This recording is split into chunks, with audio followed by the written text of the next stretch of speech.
নমস্কার বন্ধুরা, কেমন আছেন সবাই?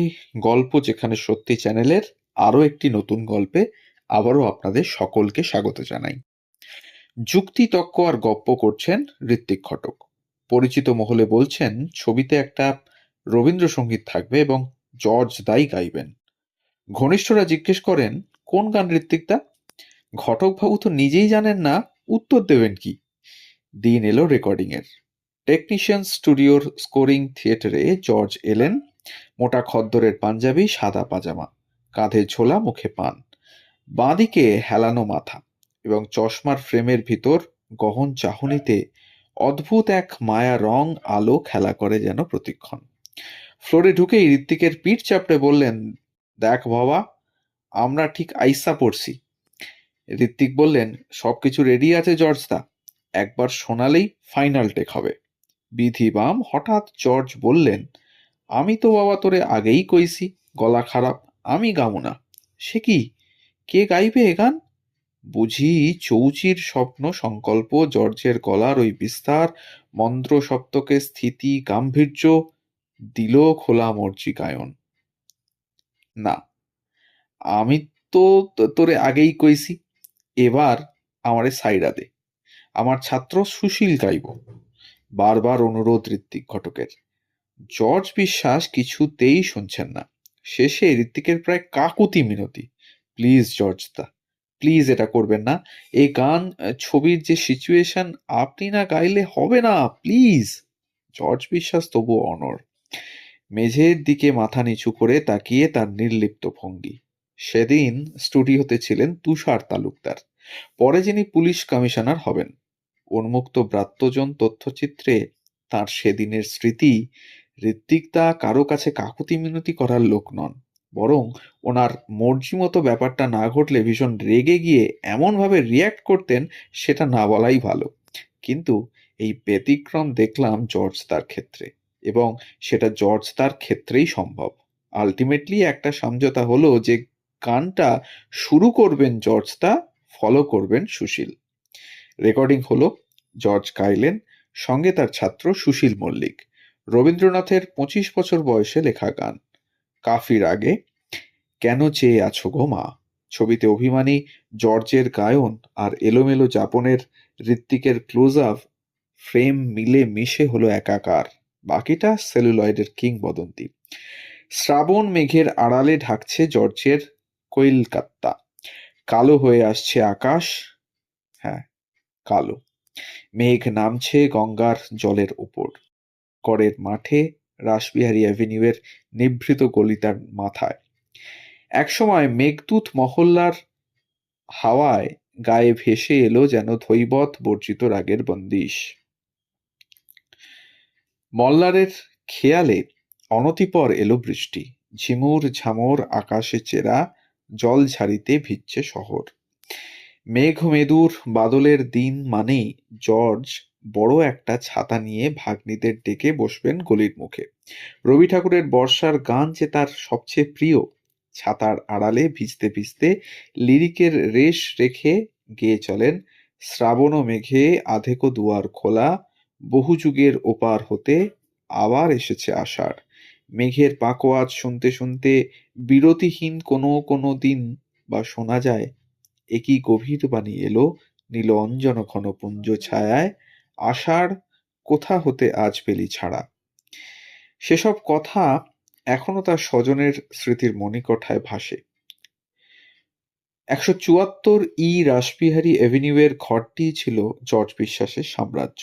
ভেজানো কাঠের দরজা, ওপারে ছোট্ট গলি, গেট খুলে বারান্দা, ঘরের ভেতরে ছড়িয়ে ছিটিয়ে ছোপ ধরা পিকদান, আগোছালো বিছানায় ডাঁই করে রাখা গানের খাতা, ক্যাসেট, হটপ্যাক, মার্ফি রেডিও, ছোট্ট টিভি, ইনহেলার, কাঠের সেলফ এবং সেলফে সরবিতান। কাউকে হাত দিতে দিতেন না, সব হাতের কাছে রাখতেন। তারপর যখন অসুস্থ হলেন, ডাক্তারের কথায় ঘরের ভিতরে জানলার জাল কেটে ফেলা হলো। সারাক্ষণ ইজি চেয়ারে, সেখানেই ঘুমোতেন। ঘুম, শ্বাসকষ্টের জন্য ঘুমননি কতকাল। সামনেই টুলের ওপরে রাখা হারমোনিয়াম। এ ঘরেই গান শেখান জর্জ। বাদল দিনের এক সকালে ছাত্র অর্ঘ্য সেন এলেন গানের ক্লাসে। মুখে পান নিয়ে তখন মন্দ্র সপ্তকে সুর ভাঁজছেন জর্জ। একটু পরে ফের চুন নিলেন জিভে, তারপর হারমোনিয়ামের বেলোতেই মুছে দিলেন চুনের হাত, কখনো তার লুঙ্গিতেই মুছতেন।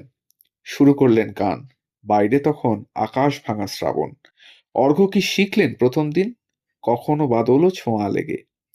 একদিন জর্জ বিশ্বাসকে সাহস করে প্রশ্ন করে বসলেন অর্ঘ্য, জর্জদা, রেসের মাঠে যান কেন? জর্জের জবাব, তুমি বিয়া করো নাই কেন? তুমি যেমন বিয়া করো নাই, আমি তেমনই রেসের মাঠে যাই। এটা আমার চয়েস। কখনো কখনো এই ঘরেই ঢুকে পড়েন গীতা ঘটক। জর্জ তখন অন্য ছাত্রছাত্রী চলে যেতে বলেন। গীতা সবটুকু দিয়ে যান।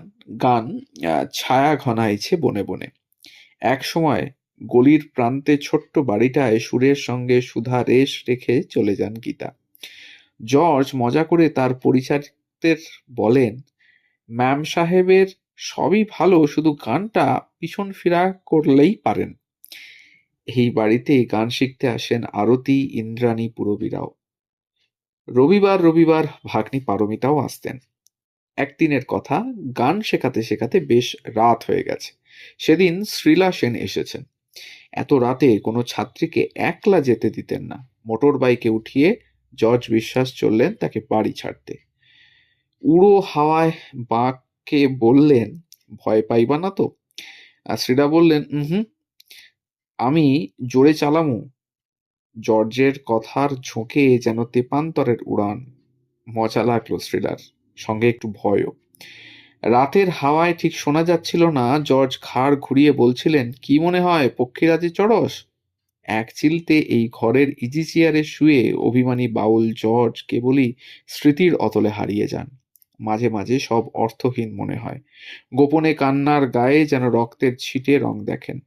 দিন দিন শ্বাসের টান যেন বাড়ছে। রাত ভোর জেগে কাটে জর্জের। ইজি চেয়ারে গা এলিয়ে মাথার নিচে হাত দুটো রাখলে ইদানিং একটু আরাম হয় তার। কেউ গেলে মোড়া দেখিয়ে বসতে বলেন।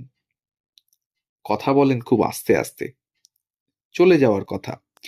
এই অবেলায় পৌঁছে তার উদাস মন উড়ে যায় কাঁটাতারের ওপারে কিশোরগঞ্জে, কলকাতার প্রথম জীবনে।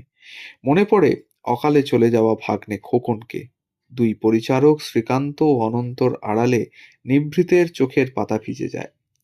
জানালা দিয়ে যেন দেখেন গগনতলে দেশের বাড়ির ছবি। কানে বাজে বাবা দেবেন্দ্র কিশোর, মা অবলার গলা, খোকা, খোকা। স্মৃতির ছবিতে এলোমেলো হয়ে ভেসে ওঠা বাড়িটা। বাঁশ বাতার গেট, গেটের পাশে বকুল গাছ, দুব্ব ঘাসের উঠোন পেরিয়ে টানা বারান্দা, টিনের চাল, সামনে বাগান। ঝমঝমিয়ে বৃষ্টি নামলে জর্জের হাত ধরে যে বাগানে ভিজতে ছুটত বোন ললিতা। কখনো দিদি সান্ত্বনা। নিয়ত ভাঙন প্রত্যাখ্যান সরিয়ে রবি ঠাকুরের গানই ছিল জর্জের নিজস্ব নিখিল। এই মানুষই কঠোর হয়ে যেতেন মর্জির বিরুদ্ধে তাকে হাঁটতে বাধ্য করলে। সে সুরের সারিন্দা হোক বা রাজনীতির পথ। শরিক ছিলেন উত্তাল সময়ের। দুবার ঘুরে এলেন লাল চীন।